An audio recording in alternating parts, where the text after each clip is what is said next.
Welcome back to the basics of graph theory, a hopefully fun introduction to what's generally considered college math.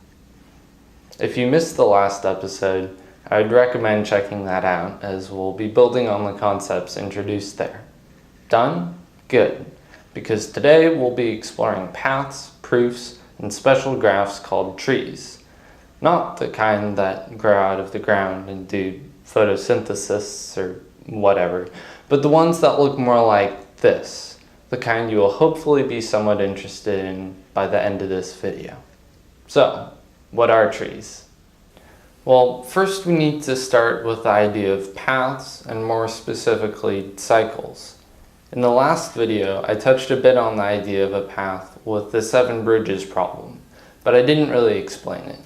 Basically, it's just an ordering of vertices or edges in the way someone might travel through them. This is usually described by the order of edges, because in cases where 2 edges share the same 2 vertices, a list of vertices wouldn't say what edge you took.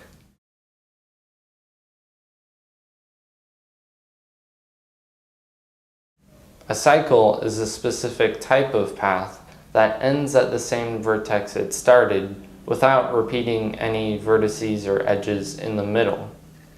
They're generally pretty easy to spot, since you just have to look for a closed shape.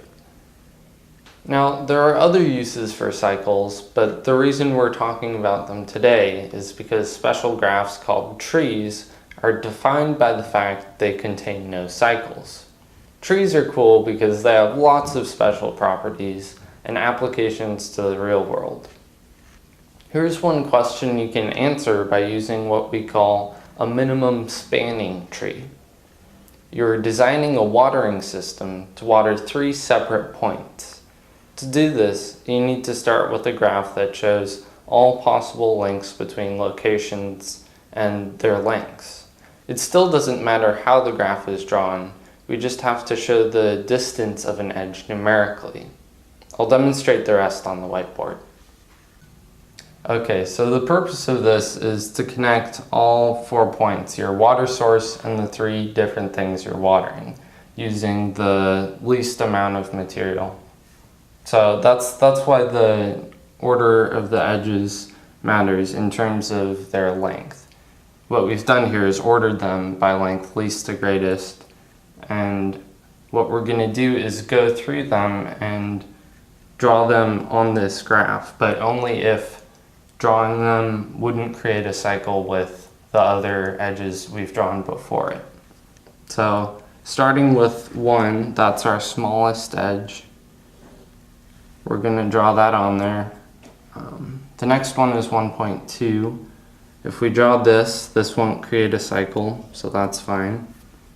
Now 1.4, if we were to draw this here, that would create a cycle.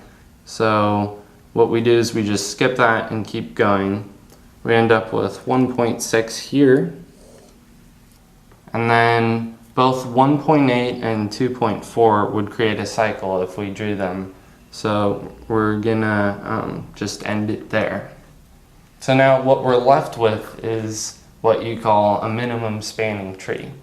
So it's a minimum because it's the least amount of distance. We've used the smallest amount of edges to make a spanning tree, a tree that connects all 4 edges. So now I've shown you that, there's one more thing I'd like to do with trees. If you've ever counted the number of vertices and edges in a tree, you would notice there's exactly 1 more vertex than edge. After looking at a few more examples, you might come to the conclusion this is always true. You would be right, but you also wouldn't have proven anything. Here and in the next few videos, I'll be showing you how to prove this and other rules in graph theory. Okay, so this equation, the idea that there's always 1 more vertex than edge in a tree, is usually written as m equals n minus 1, with m being the number of edges and n being the number of vertices. It doesn't matter, it's the same thing. You can even write it like that if it makes more sense. So now with this objective, I'm going to try and prove it through what's called contradiction. So I'm going to look at all the ways in which m does not equal n minus 1 and prove that those don't apply to our graph.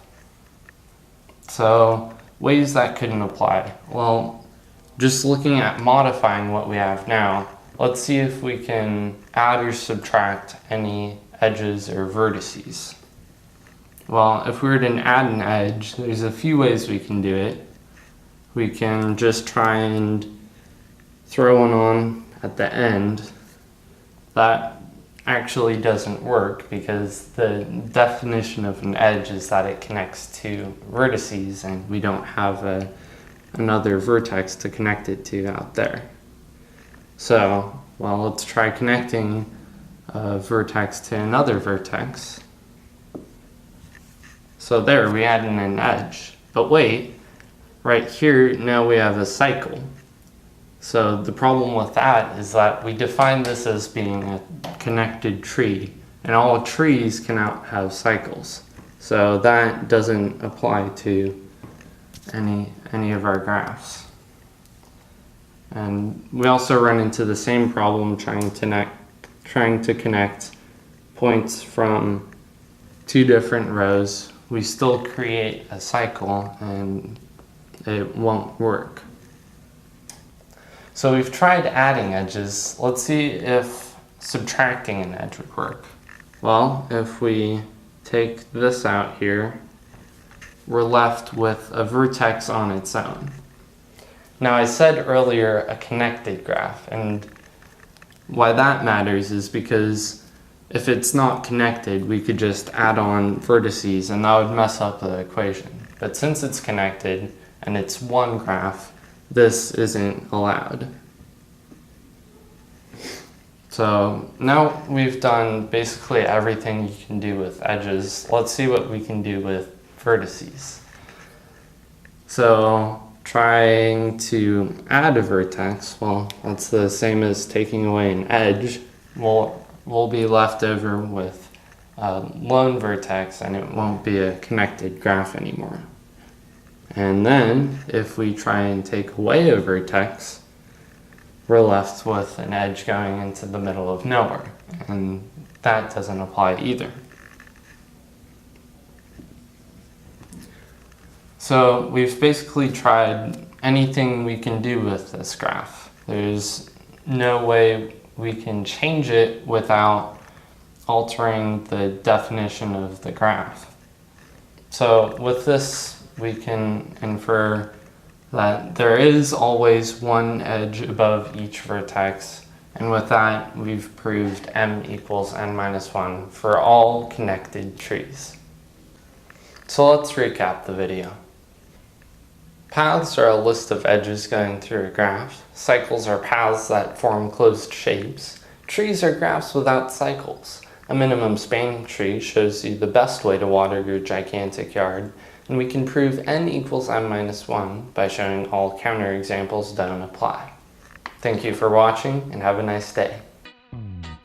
Be sure to check out the description where you can find challenge problems, other material, and also a directory for all my videos.